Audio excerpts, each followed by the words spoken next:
4 drivers have fallen by the wayside in the Amateur Cup Series playoffs, and now 8 remain looking to prove their worth for the Championship 4. Their first chance is tonight here at Milwaukee Mile. This is the Wisconsin 300. Hello again, everybody. I'm Colin Denton. Welcome to the 16th round of the Amateur Cup Series in the first race of the round of 8. 4 drivers are now out of contention for the championship, including 2-time winner Chris Harley, who after last race finds himself in a 4-race skid of finishing outside of the top 20. And Donnie Moore barely kept himself alive after Kenny Knox had a blunder on pit lane. And now the 50 car will be heading into this round of 8 with a shot at the title. We look at the standings leaving the last round. Shane Borland definitely had the strongest round, but Connor Mays had the victory in Nashville. He came into these playoffs without a victory, but he will be eligible for this next round. Donnie Moore just barely squeaking in. Both of the Rain Racing drivers, Robert Harrison and Austin Rogers, still in contention. Harrison's the only driver still in these playoffs without a victory on the season after Mays got that playoff opening victory. But who was going to be able to take advantage of this round at Milwaukee with all the points resetting? We've got 40 laps to figure out who will take a step up heading into these final 3 races. Before we get the green flag on the main event, we have the green flag on the truck drivers trying to qualify their way in. If we're comparing it to the open modified races, probably not the same excitement as we saw there, as the cars were able to stay tight to the low line, and that's pretty much what dictated track position, as Tyler Reed started in the 4th position, but got passed up by Steve Ray and Jesse McConnell, and then from there they pretty much strung out single file, with Mike Simpson taking the victory and being able to be one of the 6 moving on, along with Jasper Rouse, Adam Kuhn, Clint McComb, Steve Ray, and Jesse McConnell, with Reed just sitting outside in the 7th position, and Moses Osborne, one of the non-playoff drivers, hoping that he was going to find his way up there into the top 6, unable to do so. Dalton Wise, unfortunately, finds his way all the way in the back. And for tonight's hot seat, we got one of our playoff drivers, Shane Borland, who's put up 4 straight top 13 finishes. That win at Nazareth that put him into the playoffs, at least in a guaranteed spot. 7th at Nashville and 9th at Simtel Park to go along with his top 10s. So we'll have the onboard look with him. And now it is time to go trackside and get the command to start the engines. Race fans, it's time for those most famous words in motorsports. Here to give you the command to start the engines, please welcome Dr. Jeff Collier. Drivers, start your engines! Fired up when you're ready. The pressure is on now for the 8 drivers trying to qualify for the Championship 4. Time to get a good head start. Let's take a look now at the starting grid. Starting up front is Alexander Rowe, who's got his 2nd career pole, both at the mile tracks. Got his first one at NASCAR. And Adam Kuhn on his outside, 2 top 15s on the mile tracks in trucks. In row 2, 32nd in points, Joey Radcliffe has a good starting spot alongside Shane Borland, who led the points, leaving the round of 12. Row 3, a couple of drivers that got top 10s in recent races. Here's our Arvin Alonso, finished 7th at Simtel Park. 19-car fan finished 8th at NASCAR. Inside row 4, Jay Jefferson, top 11 in the last 3 races. And Chris Harley, one of our departed Chase drivers, 2-time winner this season. Row 5, Clint McComb, the truck's runner-up at Ontario. He made it to the round of 6. And Jake Thomas still looking for his first top 10 finish. He's starting in 10th. John Gilbert on the inside of row 6 got top 20s all throughout the round of 12 to make it to the next round, and Mike Simpson, the NASCAR winner, and the truck's point leader exiting the round of 8. Our most recent winner, Jacob Rose, starts on the inside of row 7, got the victory at Simtel Park, and Griffin Lynn, 5 top 20s in the last 6 races. Row 8, a couple drivers that finished top 20 in our last mile race at NASCAR, Ryan Kendall in 12th and Colin Lindsay in 18th. Inside row 9, the only Chase driver that won in the round of 12, Connor Mays, got the victory at Nashville, and Jesse McConnell, a winner in the trucks at another mile track, Toronto Lakeshore. In row 10, another eliminated driver, Kenny Knox, a 9th at NASCAR, was his best finish last round, and to his outside, Wisconsin native Craig Martin. Row 11 on the inside is Noah Kim, had a good finish at NASCAR, finished 3rd, and Eric Van Arsdale, another eliminated driver, has 4 straight finishes outside the top 20 after a pair of top 5s. Steve Ray got his first amateur top 5 at NASCAR, finishing 4th. Joining him in row 12 will be Robert Harrison, who finished 10th at NASCAR and is looking to advance in the playoffs. Row 13, the 3rd place man at Simtel Park, Kyle Bichelia, inside of Kyle Law, who left the round of 12 3rd in points. In row 14, Ray Chapman picked up his first top 5 at Simtel Park. He finished 4th, and TJ Ball was the NASCAR runner-up. Chase driver Dwayne Calloway on the inside of row 15 finished 5th at NASCAR. to his outside Anthony Lopez, 2 top 10s and 3 short track starts.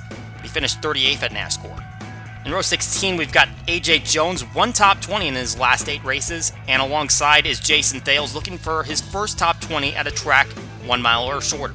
TJ Smith will line up behind his teammate in row 17 and alongside Al Calloway, who has 6 top 20s in the last 7 races. Jasper Rawls starts his 3rd Amateur Cup Series race from the inside of row 18 alongside Sparky the Sun Devil, who's out of the playoffs after 3 finishes outside the top 30. In row 19, Chase Baldwin, 3 top 20s in the last 4 races alongside Austin Rogers, who was the runner-up at Simtel Park.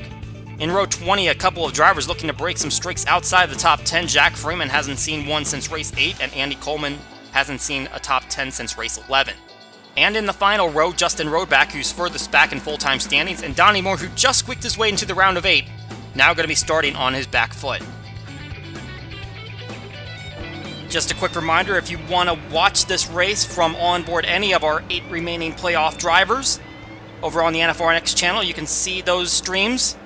They are now active. You'll get those driver stats and the chase board throughout the entire race. Pace car pulls off, they head down the front stretch, and the green flag's out! We're racing in Milwaukee.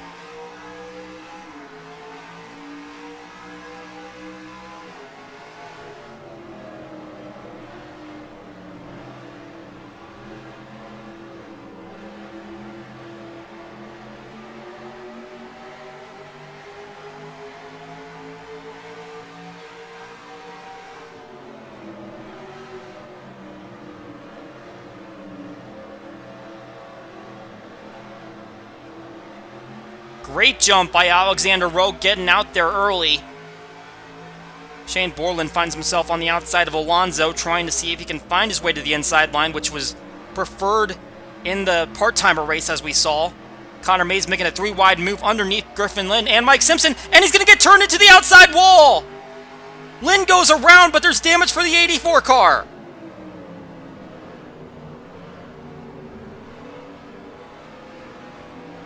And trouble already for one of the strongest drivers in the chase field.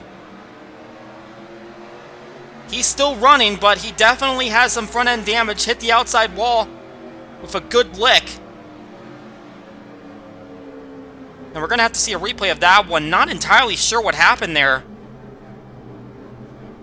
That is going to be our first caution on lap number 2. They come to the yellow flag, and Alexander Rowe in the lead. You see this 3-wide pass. Mays getting underneath Lynn, and I'm not sure if he just thinks that he's clear and doesn't leave Lynn any room, but there's definitely contact as they're exiting turn 2, and effectively just hooks Connor Mays into the wall. Griffin Lynn goes with, and Mike Simpson, so really all 3 of those drivers that were just in the 3-wide situation. Noah Kim nowhere to go, right on the inside of that. Lynn goes for a full 360. Looks like Noah Kim's also going to go at least partially around. And he'll get it righted. Let's take a look from a front-on angle.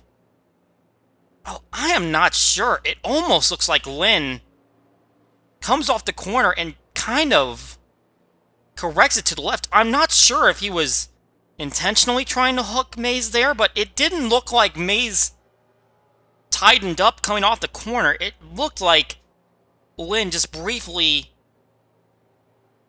oversteered, perhaps? I'm not sure. Well, league officials will have to review that one and determine if there was anything possibly intentional there.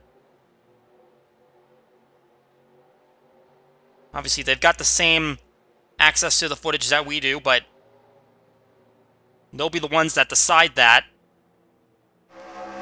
On board with Connor Mays.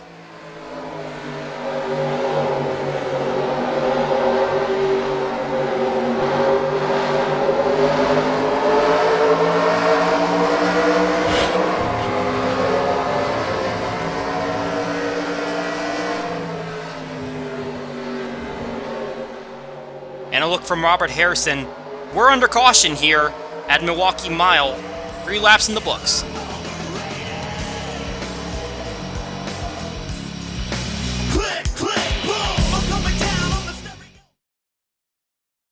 This season, nothing scares Carl Edwards more than losing. Not a 10-car pileup on a fast track. Not trading paint with a car full of clowns. Not that furnace in his basement that sometimes looks like a face. Losing is even scarier than having to choose between starving and eating your best friend Bob. I don't feel like I've got much time left. Great. There are only two things that scare Carl Edwards: losing and not winning. Back here at the Milwaukee Mile after an accident involving chase driver Connor Mays. No one has dropped out of the event, and it has kind of been the precedent that the NFRN hasn't penalized drivers within the race. If anything will be handed down to Griffin Lind, it will come post-race, but again, we'll have to see what they decide on how that accident played out. But either way, we're back under green flag, and Alexander Rowe leading the way. And as you can see, Connor Mays, he did not pit, which was very interesting, but he is certainly not up to power, and you can see there's a little bit of a hang-up behind him, and Craig Martin getting turned into the wall by Eric Van Arsdale. And we do not have a caution. We are staying green as the car slides on the inside of the track. What a shame for the driver who's from this state. He finished top 10 at Simtel Park on the west side of the state. Qualified for the Elite Cup Series race and finished 5th. Was really hoping to continue that streak of good finishes. Unfortunately, he'll now be at the back as Eric Van Arsdale continues on. And it all kind of seemed like it stacked up from the 84 car, who has some issues getting up to speed. But as we mentioned during the starting grid, hasn't had any top 20 finishes since he finished 2nd at Peoria, and hasn't gotten a victory this season, and obviously out of the playoffs now. Now we've got Robert Harrison struggling to get around Connor Mays, and he was above the cut line, but now being stuck behind the 84 has put him below it, and obviously as he makes his way by the 84, he'll gain that spot on him as Mays continues to backtrack. He had the 21st place finish at NASCAR, the other mile track we've had on the schedule this season, but obviously that 84 is not running at full tilt after that contact with the wall. Very surprised to not see him come down and get repairs. Now he's got an inside move from Eric Van Arsdale, 3 wide with Anthony Lopez, and they go into the outside wall right in front of Mays. And I think he's going to get it through it, but not everyone is, and now we're going to have a caution. Don't believe any chase drivers were involved there, and it looks like Mays was able to slip just through it. But Anthony Lopez was trying to make a move to the inside. Eric Van Arsdale also there at the same time. And for the second time in just a short amount of laps, Eric Van Arsdale involved in an incident. We should mention Craig Martin came down to the pits shortly after, and that's some bad timing for him because now he is trapped a lap down. So it just went from bad to worse for him. Had he just waited a couple more laps, he might have had a chance to stay on the lead lap. But it looks like this is where everyone's going to pit, and it seems like the consensus around the garage is that everyone only needs one stop. And this just might be within their window to make it to the end. Certainly with gas mileage, we'll see what everyone does in terms of tires. We're tracking 3 chase drivers. Dwayne Calloway, the first of those to make it into his box, and he is going to take at least a 2-tire stop. Shane Borland, John Gilbert. You can also see them there. Calloway goes off the jack, and he's taking 2 tires only. And we'll see if everyone else is going that direction, and it looks like all of the leaders are doing that. And Alexander Rowe is going to be the first one off the pits. So it looks like 2 tires for most everybody as we take a look at the race off pit lane. And Alexander Rowe is going to hang on to the lead, but Adam Kuhn's able to jump ahead of Joey Radcliffe. Alonso stays put, and there's quite a few guys that jumped up, especially Dwayne Calloway jumped 8 spots on that stop. Let's go back to this restart. I just want to take a look at Connor Mays, and it looks like he restarts okay, but then as he gets a little bit more speed, it starts piling up behind him, and Craig Martin makes a very ambitious move underneath Jesse McConna.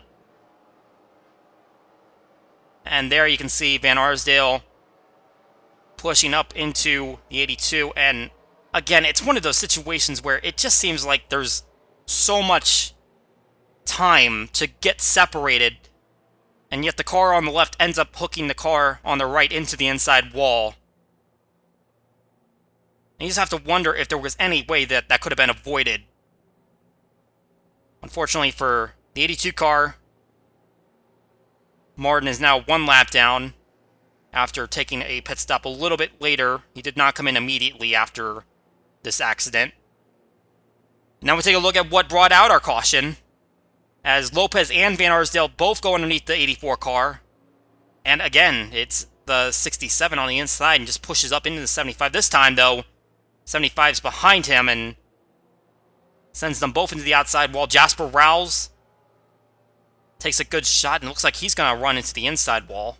See if we can get another look at that. Another contact there with Lopez as now Van Arsdale right in the middle of the track, and he's going to get run into by Jack Freeman and Noah Kim. A little bit of collateral there. I believe everyone else is going to make it through. A much needed dodge by the 50 of Donnie Moore. Can't afford to lose any more points after being in the back of the field. So we take another look at this. Should have a look at Jasper Rawls. What happened to him as he is pointed straight at that inside wall. And he's going to hit it pretty flush, which is no more ideal than hitting it head on. Both are a pretty crummy way to make contact, and we'll see if he's able to continue, but looks like he drove away. Oh, and I see Connor Mays up into the wall up there in the top left of the screen, so he did have some contact. Let's take the onboard. Let's see what happened here.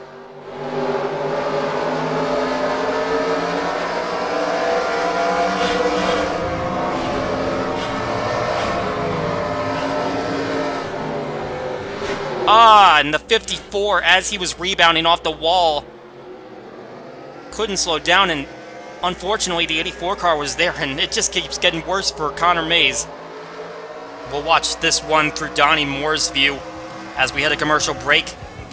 Second caution, with only 11 laps complete. We'll be right back.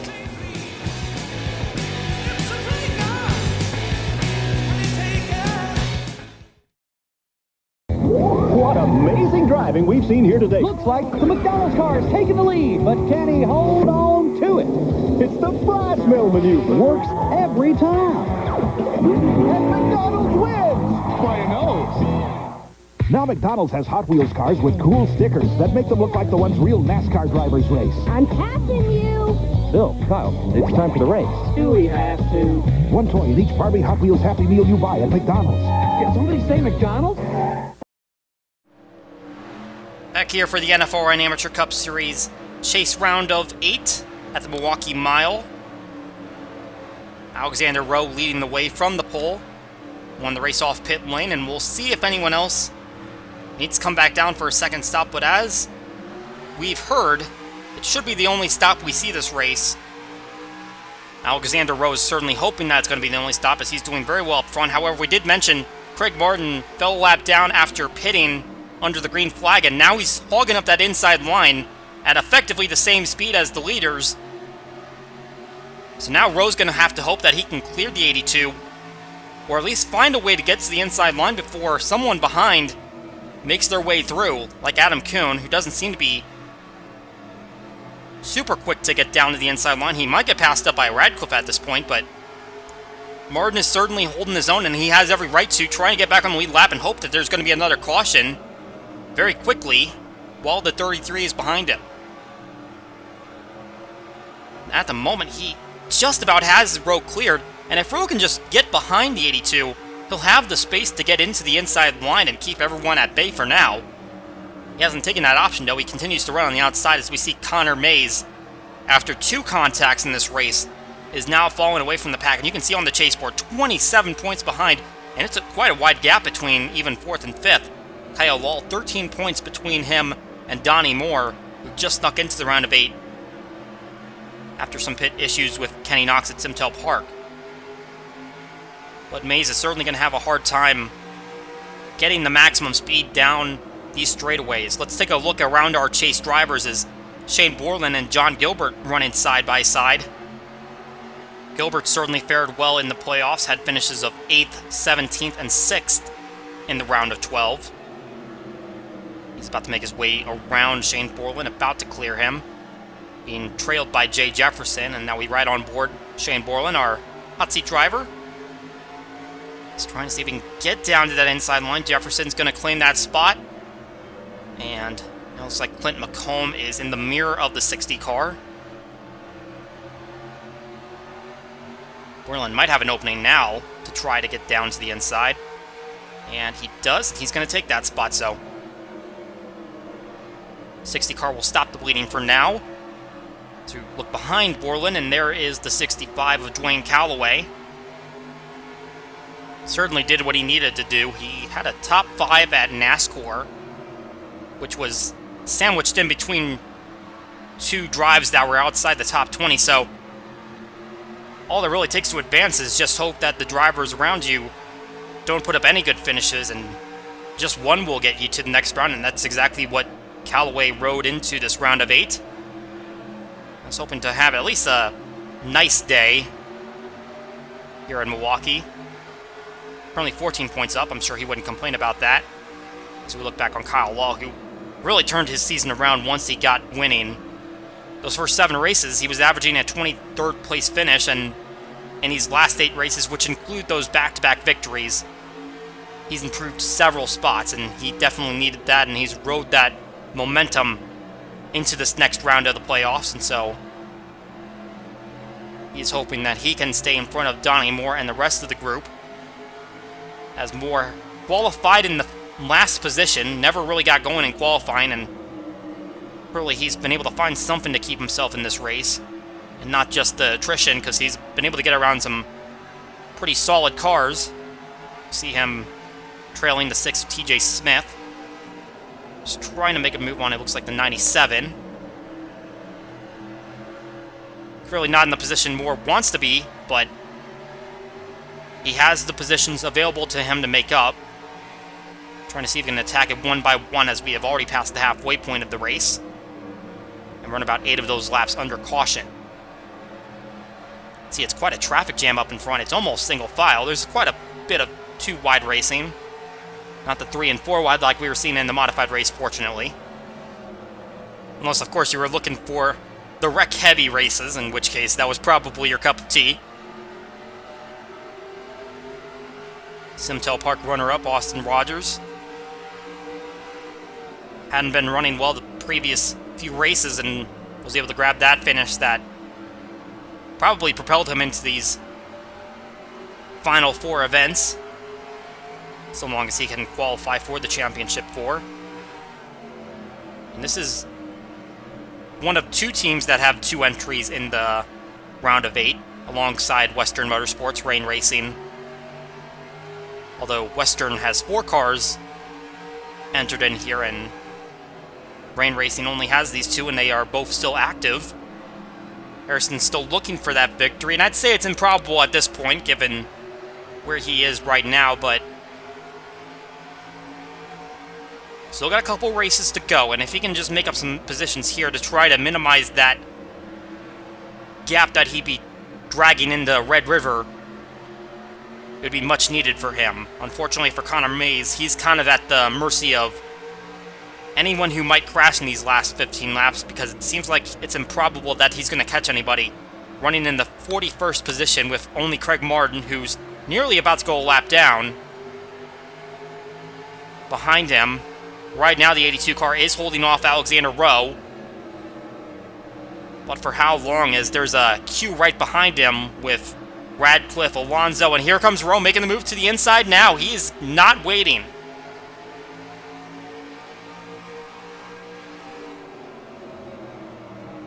Trying his best to get around him. Not quite clear yet. Should have the ability to clear him going into turn 1.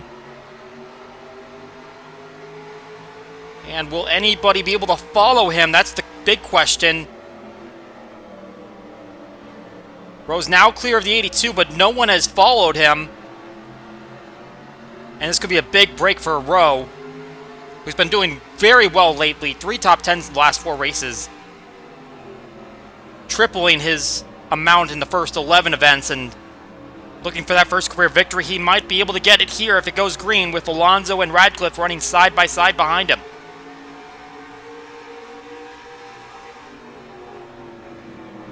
Alonso definitely not giving Radcliffe any favors there. Certainly looking for that first win as well. Got the runner-up at Knox. So could be on his way to matching his best finish, but and as they continue to fight, they're really letting Rowe get away from them with Martin still an obstacle. Looks like Alonso will be able to clear going down into turn 1, but it took a long time for him to clear that 53 and still hasn't quite done it. It looks like he's got it this time, and he'll hold the defensive line here, and Rowe will continue to lead here at Milwaukee. One more break, and we'll be back for the finish.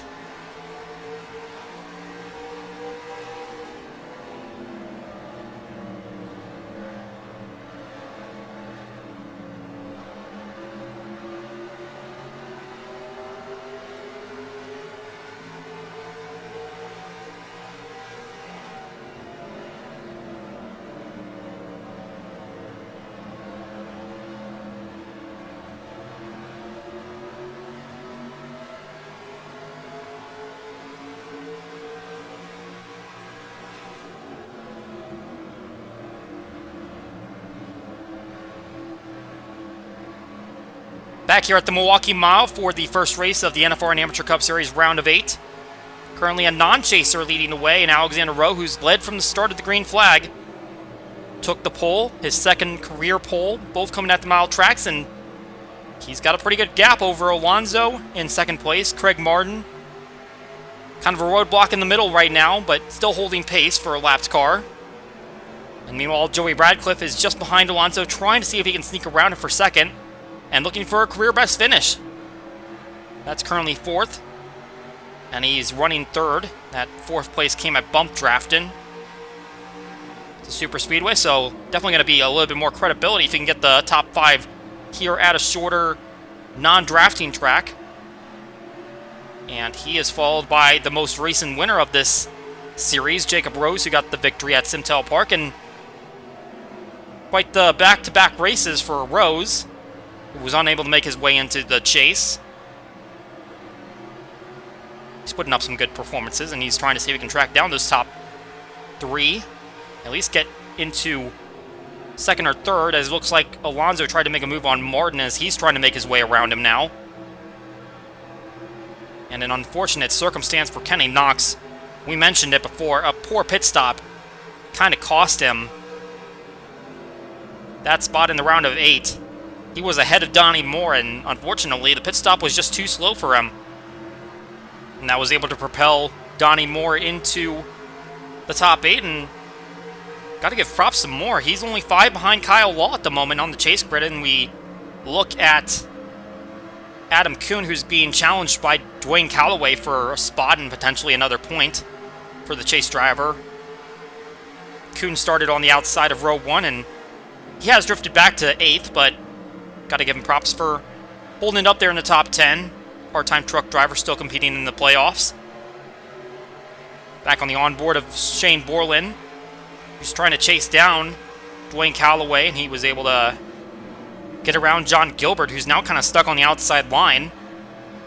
Looks like Clint McComb is going for that spot now, so Borland not only took a point away from Gilbert, but he also put another chunk of points away from him by getting McComb underneath, and looks like TJ Ball's not going to try to challenge for a spot, so Gilbert's losing some points late in this race. That's not what he needed.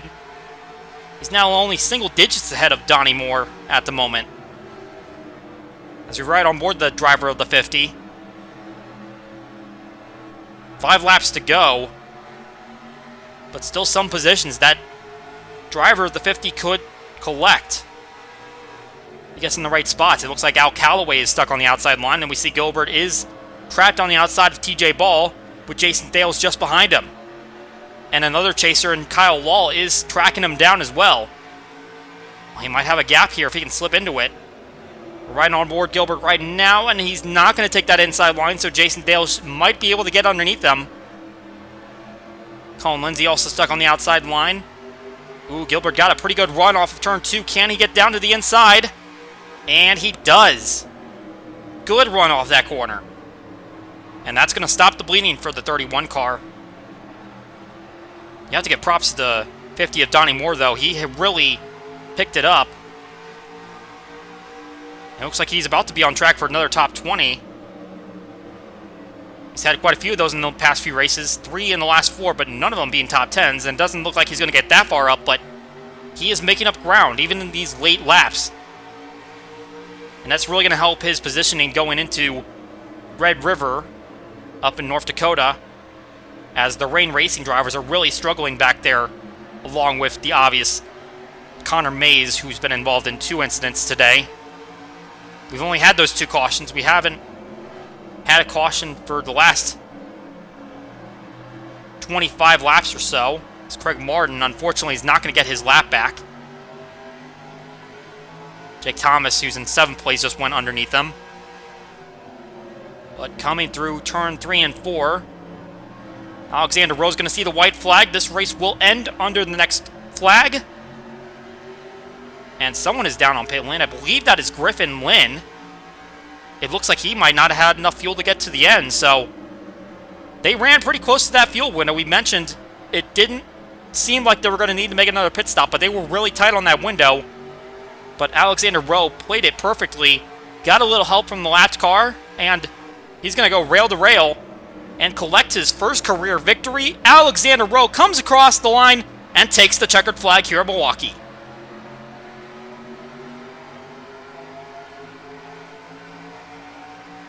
Smooth sailing for the driver of number 33. He is tonight's winner of the Wisconsin 300, and although he's not competing for a title, he's going to have a little bit of something to brag about when he heads back to the race shop. Taking a look at the final results in this one, Rowe taking the victory, followed by Alonso and Radcliffe. Rose and Knox will round out the top 5. Good run for Knox after that performance at Simtel knocked him out of the playoffs. Also have to give props to Alonso for getting back-to-back top 10s after the 7th place at Simtel. And of course, Jacob Rose following up the victory there with a 4th place run tonight. And for the first time this season, Jake Thomas has a top 10. He was the only Amateur Cup Series full-timer that didn't have a top 10, and he's got it here tonight. Dwayne Calloway going to be the highest placing chase driver, finishing in the 9th position. Shane Borland will take the 11th position, while John Gilbert will get 13th. Fortunately, he was able to stop himself from sliding back too far. Kyle Law will end up in 16th, and Donnie Moore in 19th, so those 3 positions between Law and Moore will end up being the cut line. And looking further back, none of the remaining chase drivers were able to finish inside the top 30, as all of these taken up by non-playoff drivers, including some of those that were dropped out after the round of 12. Chris Harley finishing 22nd, Sparky finishing 29th, so clearly their season's not getting any better after elimination. We'll have to go all the way back to 33rd to find Austin Rogers and Robert Harrison finishing next to each other. Eric Van Arsdale had a couple of incidents in that second green flag stint, and he ends up in the 38th position. Obviously had his accident and running with a little bit of damage, but ultimately no one dropped out of the race, including Connor Mays, who still ends up in the 40th position, unfortunately for him. So we'll be the furthest back, and we'll have the most to make up in the final 2 races of the round. And did make a brief mention of it, Griffin Lynn stopped just before the white flag lap, and that put him a lap down and behind Craig Martin, who tried to get back on the lead lap, but unfortunately never had the caution to save him. So here is how the playoff standings look, and realistically, no one is in a extremely safe position, at least to get in, because it's only 10 points away from the cut line at the top, because we had 5 drivers finish inside the top 20. Of course, Austin Rogers, Robert Harrison, and Connor Mays definitely have some more work cut out for them in these next 2 races. Certainly not out of the realm of possibility, but it definitely looks like it might come down to these 5 fighting for the 4 positions that will send you to the championship 4, unless you can get a win in one of these next 2 races. And of course, we'll look at those drivers that did fall out of the round of 12, and because Kenny Knox had that great run in today's race, along with being the first driver out, he has a pretty good gap over the rest of the eliminated drivers. And here's a look at the standings outside of the playoffs, and Craig Martin had a pretty good gap entering this race. Unfortunately for him, the 41st place is going to really hurt him, especially with Jacob Rose finishing up there inside the top 5. Now it's only a 3-point gap. Alonso also finishing runner-up. He's only 10 behind for that top spot outside the playoffs, and Alexander Rowe with the victory tonight. bumps him up to 21st. He entered this race in the 28th position in points, so he jumped up 7 spots. In the team standings, RPG7 Motorsports is able to jump ahead of Rain Racing after Jacob Rose's solid performance, and Coca Racing struggled a bit with Connor Mays finishing 40th, so keeping a close grip in that battle. And here are the cars that will be driven by these drivers in the Elite Cup Series part-time qualifying. A bit of position shuffling for the order, but it is the same lineup as the past few races, with Craig Martin and Jacob Rose still taking up those final 2 spots. So that's going to do it for the NFRN Amateur Cup Series here at Milwaukee, but we still got another race to go tonight. The Elite Cup Series is going to set their round of 8, and that is about to start next. Alexander Rowe goes flag to claim his first career victory. For NFRN and RVN, my name is Colin Denton, and we will see you all next time.